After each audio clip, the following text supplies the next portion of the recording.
పెద్ది సుదర్శన్ రెడ్డి నర్సంపేట మాజీ ఎమ్మెల్యే నిన్న మార్నింగ్ అన్ఎక్స్పెక్టెడ్గా గుండెపోటు వచ్చిందన్నారు. ఆ తర్వాత ఏకంగా కొద్దిమంది కార్యకర్తలు అయితే విషయం తెలుసుకోకుండా సంతాప ప్రకటనలే ఇచ్చేసారు. కానీ ఈలోపే హరీష్ రావు అండ్ కేటీఆర్ నర్సంపేట వెళ్ళడం, అక్కడి నుంచి హన్మకొండకి తీసుకురావడం, హన్మకొండ నుంచి హైదరాబాద్కి తీసుకురావడం, అంతా హుటాహుటిన గ్రీన్ ఛానల్ ఏర్పాటు చేయడం, అంటే అత్యద్భుతంగా ఒక టీంలా స్పందించారు అనమాట. నాకు ఈ ఇన్సిడెంట్ చూసిన తర్వాత నిజంగా ఒక విషయం చెప్పాలనిపిస్తుంది. ఏంటంటే రాజకీయం ఎవరైనా చేస్తారు, కానీ ఎప్పుడో ఒకసారి మనసులో అనిపించుకోవాలి మనం. ఈ విషయం బీఆర్ఎస్ పార్టీలో చాలా కొంచెం ఎక్కువగా ఉంటుందేమో అనిపిస్తుంది. ఎందుకంటే ఒక 4-5 ఇన్సిడెంట్లు చెప్తాం మీకు ఇప్పుడు. ఆ ఇన్సిడెంట్లు ఇట్లా జరిగిన ప్రతిసారి బీఆర్ఎస్ పార్టీలో ఈ అగ్రనేతలు స్పందించే విధానమే డిఫరెంట్గా ఉంటుంది.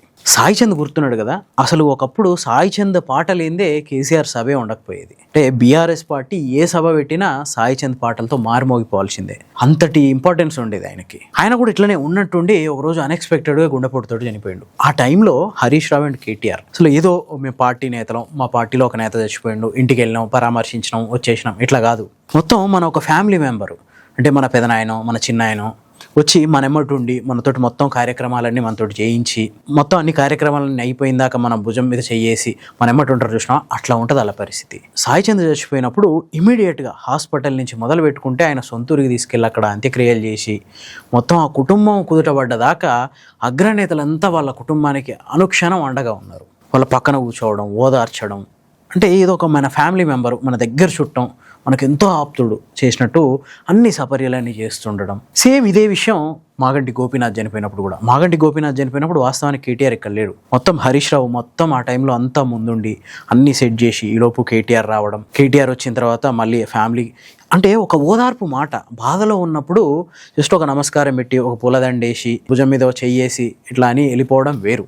కానీ మన పక్కన కూర్చోవడం, ఆ కడుపులో తలబెట్టి ఏడుస్తుంటే ఓదార్చడం, ఇట్లాంటి విషయాల్లో నిజంగా వీళ్ళిద్దరు చాలా డిఫరెంట్ స్టైల్ వీళ్ళిద్దరిది. ఇక్కడ ఏంటంటే క్యాడర్ అంటే ఓన్లీ ఓట్లు కాదు, క్యాడర్ అంటే మన ఫ్యామిలీలో ఒక మెంబరు అన్నట్టు రెస్పాండ్ అవుతారు. మొత్తం ఒక టీమ్గా వర్క్ చేస్తారు.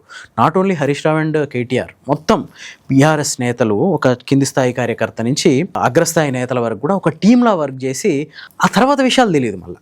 కానీ ఆ టైంలో ఒక వ్యక్తికి అవసరమైన టైంలో వాళ్ళ పక్క నుండి వాళ్ళకి కావాల్సినవన్నీ చూసుకోవడం నిజంగా ఒక అద్భుతమైన విషయం. సేమ్ లాస్యానందిత పాపం చాలా యంగ్ గర్ల్, కంటోన్మెంట్ మాజీ ఎమ్మెల్యే సాయినా కూతురు. తండ్రి చనిపోవడంతో చాలా చిన్న ఏజ్లో ఎమ్మెల్యేకి గెలిచింది, మొత్తం ఎంతో భవిష్యత్తు ఉండే. అట్లాంటి అమ్మాయి అన్ఎక్స్పెక్టెడ్గా ఒక రోడ్ యాక్సిడెంట్లో చచ్చిపోయింది. ఆ టైంలో కూడా అందరినీ చాలా నిజంగా లాస్యానందిత మరణం చాలా కలిసివేసింది అందరినీ. ఎందుకంటే చాలా చిన్న ఏజ్, ఎంతో భవిష్యత్తు ఉంది రాజకీయంగా. అంతేకాదు వాళ్ళ నాన్న సాయన్న మొత్తం 5-6 సార్లు అక్కడ ఎమ్మెల్యేకి గెలిచి పేదలకి అండగా ఉండడం, ఇట్లాంటి విషయాల వల్ల లాస్యానందిత కూడా మంచి పేరు వచ్చింది. కానీ అంతలోనే ఆమెకు అట్లా కావడంతో మొత్తం ఫ్యామిలీ అంతా ఒకవైపు తండ్రిని కోల్పోయి తర్వాత కొద్ది రోజుల్లోనే లాస్యానందిత చచ్చిపోవడం, ఇట్లాంటి ఇన్సిడెంట్స్లో ఆ ఫ్యామిలీకి నిజంగా దిక్కుదోచని పరిస్థితి.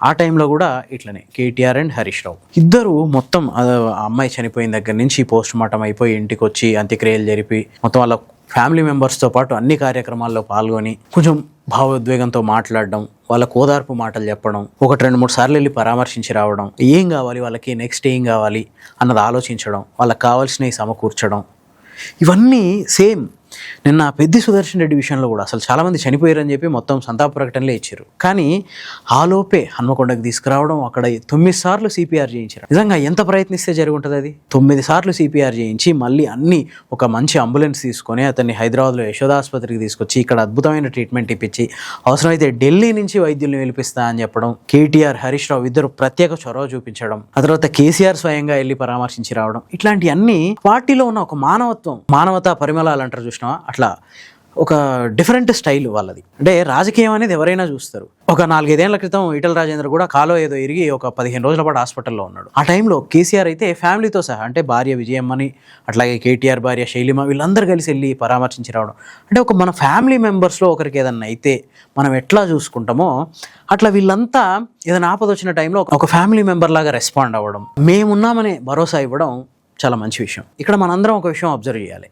ఏ పార్టీ అయినా, ఏ నాయకుడైనా అవతల వ్యక్తికి ఏదన్నా అయితే వెళ్ళి సంతాపం ప్రకటిస్తాడు, ఇది కామన్. కానీ జనం ఏం గుర్తుంచుకుంటారు? ఆ టైంలో ఆపదలు ఉన్న వాళ్ళు ఏం గుర్తుంచుకుంటారు? మనతో ఎట్లా బిహేవ్ చేసిర్రు, ఆ టైంలో వచ్చో దండం పెట్టి వెళ్ళిపోయిర్రా, వచ్చో పుష్పగుచ్చం అక్కడ పెట్టేసి వెళ్ళిపోయిర్రా, లేదంటే మనతో పాటు కూర్చున్నారు, మనల్ని ఓదార్చిర్రు, మనతో ఎంతసేపు గడిపిర్రు, ఏం భరోసా ఇచ్చిర్రు, ఇదే గుర్తుంచుకునేది. ఇట్లాంటి విషయాల్లో బీఆర్ఎస్ పార్టీ చాలా అద్భుతంగా రెస్పాండ్ అవుద్ది. అయితే ఇక్కడ నేను చెప్పేది ఏంటంటే, రాజకీయంగా ఎవరు సరైన వాళ్ళు ఈ చర్చలకు కాదు మనం వెళ్ళాల్సింది. ఆపద టైంలో మానవత్వం చూపించే సంస్కృతి ఒకటి కావాలి. ఆ సంస్కృతి బీఆర్ఎస్ నేతల్లో ఉంది.